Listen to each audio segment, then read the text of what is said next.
comunicazione numero 3337 presentata dai deputati Lupi ed altri che ha ad oggetto iniziative di competenza volte a promuovere l'immigrazione regolare al fine di rispondere alle offerte del mercato del lavoro. La deputata Cavo ha facoltà di illustrare l'interrogazione di cui è cofirmataria per un minuto. Prego नमस्कार दोस्तों, कैसे हो आप सब लोग। तो इन दिनों में जो मैं इस बार इटली के पेपर्स खुले हैं उनको लेकर के जितने भी वीडियो बनाए हैं उसी में आज का ये वीडियो है जो इन दिनों में हुआ है यहाँ पर, यहाँ की पार्लियामेंट में जो हुआ है, जो पेपर जमा हुए हैं उनको लेकर के उसके रिगार्डिंग आज का ये वीडियो है। इसमें एक इम्पोर्टेंट अपडेट आप सबके लिए जो काफी लोग इंतजार भी कर रहे थे शायद इस चीज का कि कब मैं ये कंफर्म करूं कि ऐसा हुआ है या नहीं हुआ है, तो ये वीडियो आज का उसी संदर्भ में है। इससे पहले कि इस वीडियो में आगे बढ़े आप सभी से वही मेरी रिक्वेस्ट रहेगी कि यदि आपने अभी तक मेरा चैनल सब्सक्राइब नहीं किया तो नीचे जो सब्सक्राइब का बटन दिया है वो दबा दीजिए। इसी के पास में एक बेल आइकन बना हुआ है वो भी दबा दीजिए, जैसे जैसे मैं कोई वीडियो अपलोड करूं तो तुरंत आपके पास में उसका नोटिफिकेशन पहुंच जाए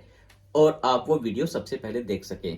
और ये जो वीडियो है इसको लाइक करना ना भूलिए और कमेंट में अपने सवाल है वो लिखिएगा। आपके जो भी सवाल हो, आपको जो भी पूछना है इसको पे लेकर के वो आप कमेंट्स में पूछ सकते हैं। तो अब बढ़ते हैं इस वीडियो में आगे। जो मैं बताना चाह रहा था कि इस बार क्या हुआ है जिसको लेकर के मैं ये वीडियो बना रहा हूं, तो आप सबको बताऊं कि 19 तारीख को, ये जो 19 तारीख गई है, इसको पार्लियामेंट में यहाँ पर सवाल उठाया गया था इन पेपर्स को लेकर के।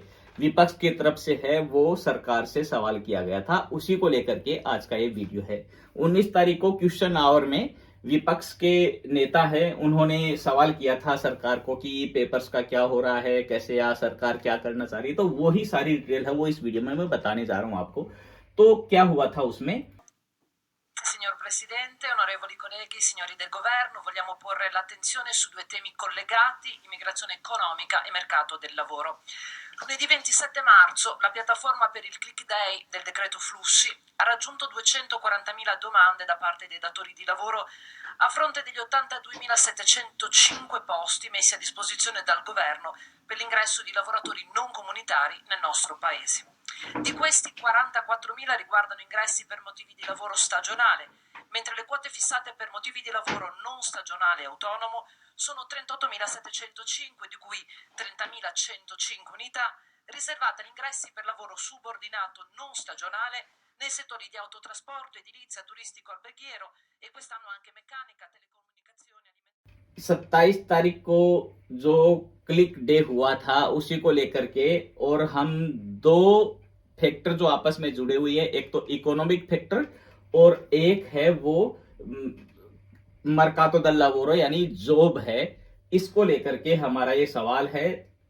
इमिग्रेशन, इकोनॉमी और जॉब, इनको लेकर के हमारा ये सवाल है, ये हम आपसे आपके सामने करेंगे। 27 मार्च को जो क्लिक डे था उस क्लिक डे के दिन 2,40,000 फॉर्म है वो जमा हुए थे, जिसमें कोटा है वो सरकार की तरफ से 82,705 का था। इनमें से है वो जो 82,705 का जो कोटा सरकार ने दिया है इन 2,40,000 फॉर्म के बदले में, उनमें से 44,000 है, 44,000 है वो सीजन वाले पेपर्स का है और 38,705 है वो बिना सीजन वाले पेपर्स के बारे में है।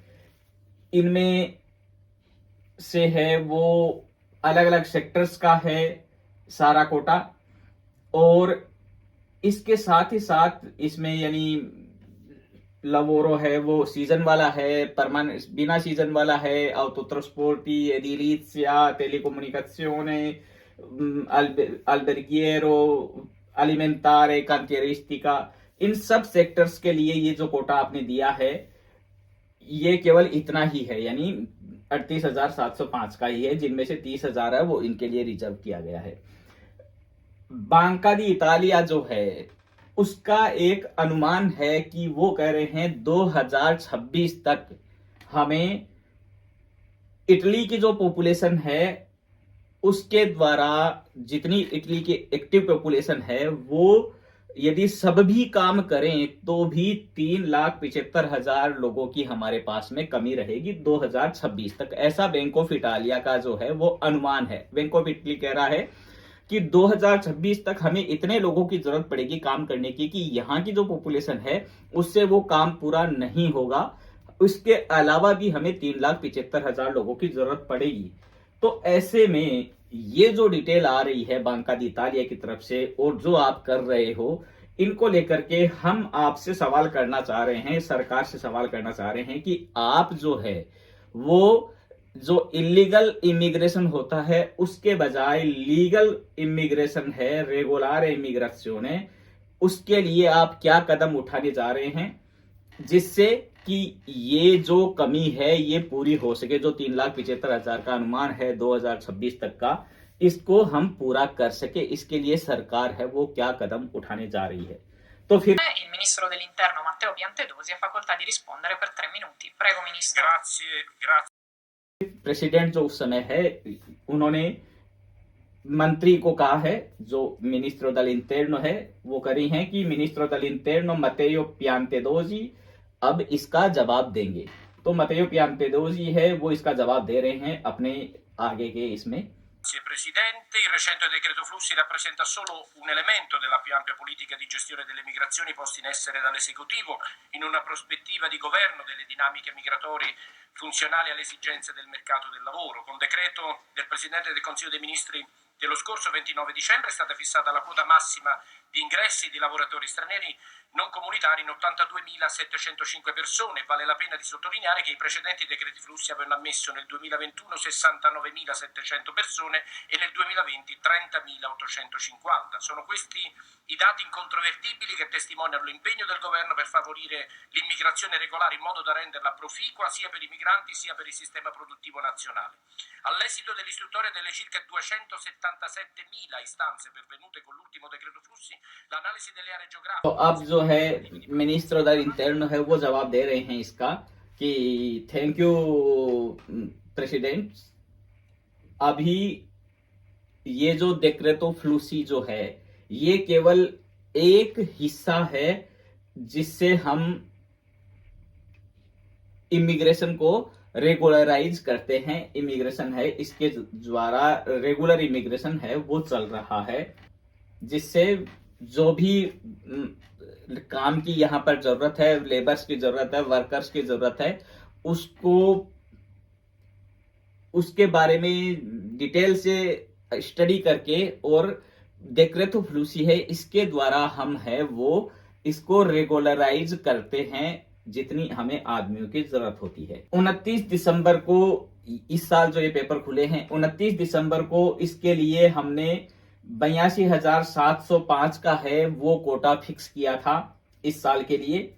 और हम ये भी बताना चाहते हैं कि पिछले साल ये कोटा था वो केवल 69,000 यानी 69,700 का ही था और उससे पहले है वो 30,850 का ही होता था। तो इस तरीके से हम इन डिटेल्स के द्वारा हम इन नंबर्स के आधार पर ये कहना चाह रहे हैं कि सरकार कितनी गंभीर है इस बात को लेकर के कि यहाँ पर आदमियों की जरूरत है, तो उसकी जरूरत को कैसे पूरा किया जाए, वो आदमी कहाँ से आएंगे। जिस प्रकार से आप देख रहे हैं कि नंबर बढ़े हैं, 30,000 पहले थे, उसके बाद में पिछले साल 69,000 ही थे और हमने यानी इस सरकार ने है वो 82,705 का कोटा दिया है, तो ये इसको खूब बढ़ाया है।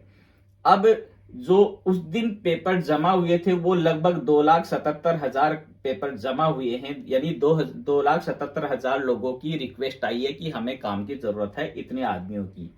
तो इसको लेकर के और सरकार की तरफ से जो बड़ा बयान यानी इस सारी डिटेल का काफी 8-10 मिनट की जो भी बहस हुई उसका मुख्य हिस्सा यही है कि सरकार की तरफ से ये कहा गया है कि इतना हम कर रहे हैं, इसके बावजूद भी ये जो इतने पेपर्स जमा हुए हैं तो इसको लेकर के सरकार इस चीज के लिए मना नहीं कर रही है कि अगर सच में ये जरूरत है तो हम इस साल इस कोटा को बढ़ा भी सकते हैं।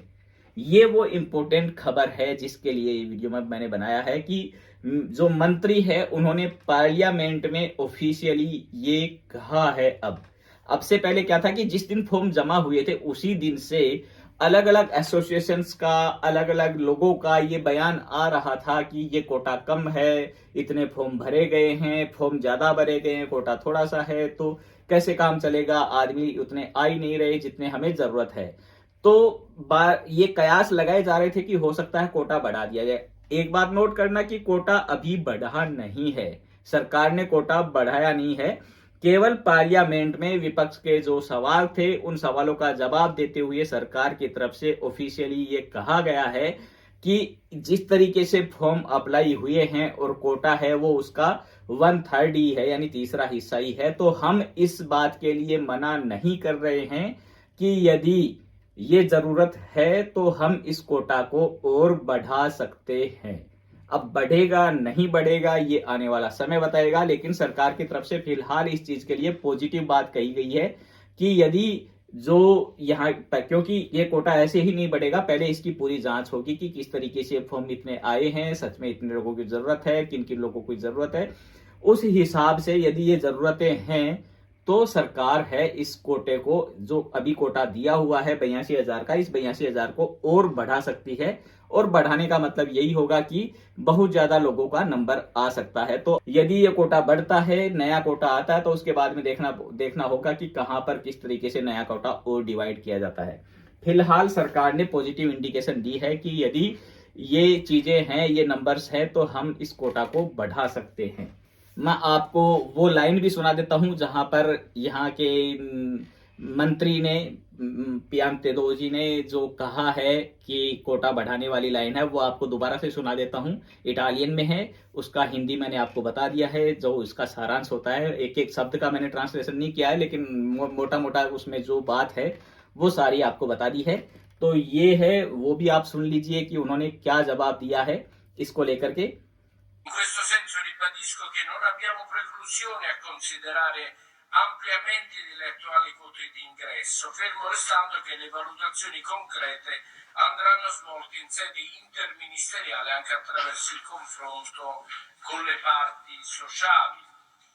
तो उम्मीद करता हूं आज का ये वीडियो आप सबके लिए काफी यूजफुल रहा होगा। जो इस बार के कोटा के लेकर के चिंतित थे उनके लिए फिलहाल तो ये एक पॉजिटिव खबर है। अब देखते हैं सरकार कब तक इस पर निर्णय लेकर के और सच में ये कोटा बढ़ाती है या नहीं बढ़ाती। वो खबर जैसे ही आएगी तो उसकी डिटेल भी आपको मिली जाएगी। वीडियो पसंद आया तो इसको लाइक जरूर कीजिएगा, अपने दोस्तों के साथ में शेयर कीजिए, ज्यादा से ज्यादा चैनल को सब्सक्राइब कीजिए, जिससे चैनल है वो आगे ग्रोथ कर सके। आप सभी का सपोर्ट और सहयोग इसी तरह से बना रहे। थैंक यू, मिलते हैं जल्दी किसी और वीडियो में।